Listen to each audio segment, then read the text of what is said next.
సర్వశక్తుడైన యేసుక్రీస్తు ప్రశస్త నామములో మీకందరికీ శుభాభివందనాలు తెలియపరుస్తున్నాను. ఈరోజు వాగ్దానం ధ్యానం చేద్దాం. యోబు గ్రంథము 8వ అధ్యాయం 7వ వచనం. నీ స్థితి మొదట కొద్దిగా ఉండినను తుదకు నువ్వు మహావృద్ధి పొందుదువు. చూడ్డానికి వినటానికి ఎంత అద్భుతంగా ఉందండి. నీ స్థితి మొదట కొంచెంగా ఉండను తుదకు నువ్వు మహావృద్ధి పొందుతావు. నువ్వు కొంచెంగా ప్రారంభించబడినప్పటికీ నువ్వు ప్రతి దినం కూడా అభివృద్ధి చెందుతావు, తుదకు మహావృద్ధి పొందుతావు. దేవుని యొక్క ఆశీర్వాదాలు నీ మీద మెండుగా కురిపించబడతాయి. నువ్వు దేవుని వెతికినప్పుడు, దేవునితో ప్రార్థించినప్పుడు, ఆయన వాగ్దానాన్ని నమ్మినప్పుడు, ఆయన నమ్మకంగా నువ్వు ఆరాధించినప్పుడు దేవుడు నీ స్థితిని మెరుగు చేస్తాడు. నీ కుటుంబాన్ని దేవుడు దీవిస్తాడు. నీ బిడ్డలను దేవుడు ఆశీర్వదిస్తాడు. ఎప్పుడు కూడా నీ బిడ్డలు అలా ఉండిపోరండి. దేవుడు వారి స్థితిని మెరుగు చేస్తాడు. దేవుడు ఈ పరిచర్ను 2018 సంవత్సరం జూలై 14వ తారీఖున ప్రారంభించడం జరిగింది. ఒక చిన్న ఆడిటోరియంలో దీన్ని ప్రారంభించాం. దేవుని అడిగాను, అయ్యా నన్ను దీవెనకరంగా ఉంచయ్యా, అభివృద్ధిని అయ్యా, నన్ను చూస్తున్నటువంటి వారు నీ యొక్క మహిమను చూడాలి. ఈ పరిచర్య ద్వారా అనేక మంది ప్రేరణ పొందాలి, అనేక మంది యవనస్తులు రక్షించబడాలి, అనేక మంది సత్యం వైపుగా మరలుకోవాలయ్యా, దీవించయ్యా. అలనాడు ఎబ్బేజ్ చేసిన ప్రార్థన నేను చేసేవాడిని. నేను ప్రతిరోజు అయ్యా నిశ్చయముగా నన్ను దీవించి నా సరిహద్దులను విశాలపరిచి నీవు నాకు తోడుగా ఉండి ఏ కీడు నాకు కలగకుండా ప్రతి కీడు నుంచి తప్పించు అని ఎబ్బేజ్ ఎలా ప్రార్థన చేశాడో నేను కూడా అలా ప్రార్థన చేసేవాడిని అండి. దేవుడు దీవిస్తూ వచ్చాడు. ఈ పరిచర్య 80 మందితో ప్రారంభించబడిన పరిచర్య ఈరోజు వేలాది మందిగా దేవుడు విస్తరింపచేశాడు. దేవుడు అనేక మంది బాప్తిజాల్లో ఒక సాక్ష్యం ఇవ్వడానికి దేవుడు కృప చూపించాడు. సుమారుగా 1600 మందికి పైగా బాప్తిజాలు ఇవ్వడానికి దేవుడు కృప చూపించాడు. దేవుడు తుదకు మహావృద్ధి నొందేటువంటి అనుభవాన్ని ప్రభువిస్తాడు. నిజంగా మన ప్రభు ఉపకారి, మన ప్రభు ఆశీర్వదించేటువంటి వాడు, మన ప్రభు ఆదరించేటువంటి వాడు. ఒకవేళ నువ్వు ఆయన విరోధంగా పాపం చేస్తున్నా దేవుడిని ద్వేషించేటువంటి వాడు కాదు, నువ్వు ప్రేమించేటువంటి వాడు. తగిన కాలమందు దేవుడిని హెచ్చిస్తాడు. అప్పటి వరకు దేవుని బలిష్టమైన చేతుల కింద దీనవంశుడు ఉన్నట్లయితే దేవుడిని దీవిస్తాడు. నువ్వు మహావృద్ధి పొందాలంటే ఒక విషయం చెప్తాను, ఏంటంటే నువ్వు విధేయత కలిగి ఉండాలండి. నువ్వు విధేయత కలిగి జీవించాలి. దేవుడు నీ జీవితంలో ఆశిస్తుంది విధేయత. ఆయన మాటకు విధేయత చూపించే వ్యక్తిగా ఉండాలి. ఆయన యొక్క వాక్యానికి విధేయత చూపించే వ్యక్తిగా ఉండాలి. ఆయన వాగ్దానానికి విధేయత చూపించే వ్యక్తిగా ఉండాలి. ద్వితీయోపదేశకాండము 6వ అధ్యాయం 3వ వచనం చెప్తా ఉంది, కాబట్టి ఇశ్రాయేలు నీ పితరుల దేవుడు యెహోవా నీతో చెప్పిన ప్రకారము పాలు తేనెలు ప్రవహించు దేశంలో మేలు కలిగి బహుగా అభివృద్ధి నొందినట్లు నువ్వు వాటిని విని అనుసరించి నడుచుకొనవలెను. మీరు పాలు తేనెలు ప్రవహించే దేశంలో గొప్ప మహావృద్ధిని మీరు పొందాలంటే వాటిని అనుసరించాలి అన్నాడు. ఏంటి అనుసరించాలి? వేటిని అనుసరించాలంటే దేవుని కట్టడలను, దేవుని యొక్క విధులను, దేవుని యొక్క వాక్యపు లేఖనాలను విని దాన్ని నడుచుకోవాలి. అందరూ బట్టి పట్టినందులో మనం చూస్తుంటాం. అదేంటంటే ఈ ప్రవచన వాక్కులు వినువాడు, దాన్ని గైకొనేటువంటి వాడు ధన్యుడైన దేవుని లేఖనం సెలవుస్తుంది. కాబట్టి దేవుని వాక్యాన్ని, దేవుని లేఖనాలని, ఆయన ఆజ్ఞను మనం విని అనుసరించినప్పుడు మహావృద్ధి నొందుతాం.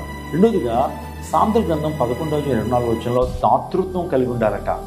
దేవునికి ఇచ్చే విషయంలో దాతృత్వాన్ని కలిగి ఉండాలి. పేదలను ఆదరించే విషయంలో దాతృత్వాన్ని కలిగి ఉండాలి.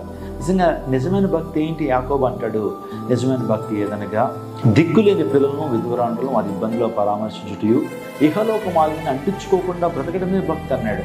కాబట్టి దాతృత్వం కలిగి ఉండాలండి. దేవునికి ఇచ్చే విషయంలో దాతృత్వాన్ని కలిగి ఉండాలి. దేవుని సువార్త సేవలో నీవు నీ కుటుంబము దాతృత్వాన్ని కలిగి ఉన్నప్పుడు దేవుడు నిన్ను నీ కుటుంబాన్ని దీవిస్తాడు, మహావృద్ధితో. మూడవదిగా ఓర్పు కలిగి జీవించాలని లూకాసు సువార్త 8వ అధ్యాయం 15వ వచనంలో ఓర్పు కలిగి ఉండాలి. ఆత్మ విషయమై దీనిలేని వారు ధన్యులు, వారు భూలోకమును స్వతంత్రించుకున్నారు. ఓర్పు, నిజంగా సహనాన్ని మనం కలిగి ఉన్నప్పుడు మన జీవితాల్లో గొప్ప ఆశీర్వాదం పొందుకున్న పేతురు అంటాడు, దేవుడు తగిన కాలం నేను హెచ్చించినట్లు ఆయన బలిష్టమైన చేతుల కింద దీన మనస్కులుగా ఓర్పు సహనాన్ని కలిగి ఉండండి.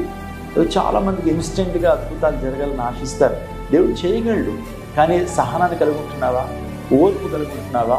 దేవుడిని పరీక్షిస్తున్నప్పుడు ఆ పరీక్షలో ఓర్పు సహనాన్ని కలిగి ఉన్నావా? యోబు గొప్ప సహనాన్ని కలిగి ఉన్నాడండి. అందులో బిడ్డ రెండంతల దీవెన పొందుకున్నాడు. అబ్రహాం గొప్ప సహనాన్ని కలిగి ఉన్నాడు. దేవుని వాగ్దానం అతనికి 75 ఏళ్ళు చేయబడితే 100 ఏళ్ల ప్రాయం వరకు అతను కుమారుని ఇవ్వలేదు. 25 సంవత్సరాలు ఓర్చుకున్నాడు, సహించుకున్నాడు. దేవుడు వాగ్దానం కోసం కనిపెట్టాడు. దేవుడు వాగ్దానాన్ని నెరవేర్చాడు. దేవుడు నీ జీవితంలో కూడా వాగ్దానాన్ని నెరవేరుస్తాడు. నువ్వు మొదట కొంచెంగా ఉన్నప్పటికీ తుదకు మహావృద్ధితో. మా యొక్క సంఘంలో చాలామంది అంటే మొదట మామూలుగా ఉండేటువంటి పరిస్థితుల్లో దేవుని సన్నిధికి వచ్చారు. కానీ ఎప్పుడైతే దేవుని సన్నిధిలో దేవుని వాక్యానికి లోబడ్డారో, అపోస్తుల బోధక పెడితే వారు లోబడ్డారో, దేవుని యొక్క మాటల ప్రకారం వారి జీవితాన్ని సరిచేసుకున్నారో, దేవుడు అనేక మందిని బహుగా దీవించాడు. నేను శారీరకంగా దీవించారని చెప్పడం మాత్రమే కాకుండా ఆత్మీయంగా కూడా వారు దీవించబడ్డారు. ఈ రోజున అనేక మంది వాక్యం చెప్పేటువంటి ఆ గొప్ప స్థితిలోకి, అనేక మంది ఆదరించేటువంటి గొప్ప స్థితిలోకి, అనేక కుటుంబాలు దర్శించి వారిని ప్రభు దగ్గరికి నడిపించి బలపరిచేటువంటి గొప్ప అనుభవంలోకి అనేక మంది విశ్వాసం దేవుడు తీసుకొచ్చాడు. అంత మాత్రమే కాదు, అనేక మంది గృహాలను ఇచ్చాడు, కార్లు ఇచ్చాడు, ఆ బిజినెస్లో గొప్ప అభివృద్ధిని ఇచ్చాడు. బిడ్డలకు ఏమైనా అమెరికాలో చదవడానికి, ఆస్ట్రేలియాలో, ఆ కెనడాలో చదవడానికి, వారికి జాబులు రావడానికి దేవుడు చూపించాడు.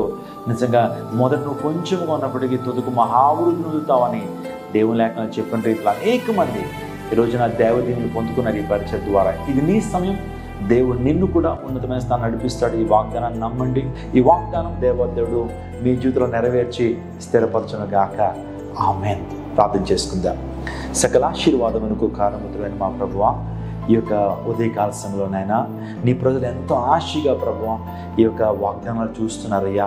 ఈ వాగ్దానాన్ని వారి జీవితంలో నెరవేర్చండి. వినటం మాత్రమే కాదు నాయనా, వారి జీవితంలో ఈ వాగ్దానం నెరవేర్చండి అయ్యా. తొదుకును మహావృద్ధి ఉండాలంటే ప్రభువా మేము విధేయత చూపించాలని, మేము ఓర్పు కలిగి ఉండాలని, నిన్ను హృదయపూర్వకంగా ఆరాధించాలని మీరు మాతో మాట్లాడారయ్యా. నీకు స్తోత్రాలు. ఈ వాక్యాన్ని విన్న ప్రతి ఒక్కరిలో కార్యస్థితి కలుగు చేయండి. అబ్రహాము జీవితాన్ని ముందు పెట్టారు, యోబు జీవితాన్ని ముందు పెట్టారు. నీకు స్తోత్రాలయ్యా. అని ఎవరైతే ప్రభు ఈ ప్రత్యేకమైన సమయంలో పుట్టినరోజు జరుపుకుంటున్నారు, ఈ రోజున సంవత్సరం దయాకిరీటం ధరింప చేయండి. వారి జీవితంలో గొప్ప కార్యం జరిగించండి. ప్రతి కొరతను తీర్చండి.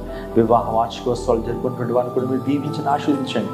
ఈరోజు ఎగ్జామ్స్కి వెళ్ళేటువంటి వారు, ఆ ఇంటర్వ్యూస్కి వెళ్ళేటువంటి వారు, వ్యాపార రంగంలో అభివృద్ధి పొందాలని ఆశ కలిగినటువంటి వారు, హాస్పిటల్స్కి వెళ్ళాలని ఆశ కలిగినటువంటి వారు తండ్రి, వారి జీవితంలో వారి కార్యం సఫలమవుతున్న గాక. స్థిరపరచని అద్భుతాలు జరిగించండి. ఏ ఒక్కరిని విడిచిపెట్టద్దయ్యా. ఉన్నతమైన కృపలోకి నడిపించమని వేడుకుంటూ యేసు శక్తి కలిగిన నామంలో అడిగి వేడుకుంటున్నాము తండ్రి. ఆమేన్, ఆమేన్, ఆమేన్. దేవుడు మిమ్మల్ని మీ కుటుంబాన్ని దీవించను గాక. దయచేసి ఈ వాగ్దాన్ని మీరు చూశారు, ఒక 10 మందికి షేర్ చేయండి. తద్వారా వారు కూడా దీవెన పొందుతారు. ఇంకా ఈ ఛానల్ సబ్స్క్రైబ్ చేసుకోకపోతే ప్రతి దినము ఒక వాగ్దానాన్ని పొందాలని ఆశ ఉంటున్నట్లయితే ఇప్పుడే ఛానల్ సబ్స్క్రైబ్ చేసుకోండి. ప్రతి దినము ఉదయకాల సమయంలో ఈ యొక్క వాగ్దానము మీతో మాట్లాడుతుంది. మీ జీవితంలో గొప్ప కార్యం జరిగిస్తుంది. దేవుడు మేము విడువడు, ఎన్నడూ కూడా ఎడబాయడు. దేవుడు మిమ్మల్ని మీ కుటుంబాన్ని దీవించును గాక. ఆమేన్.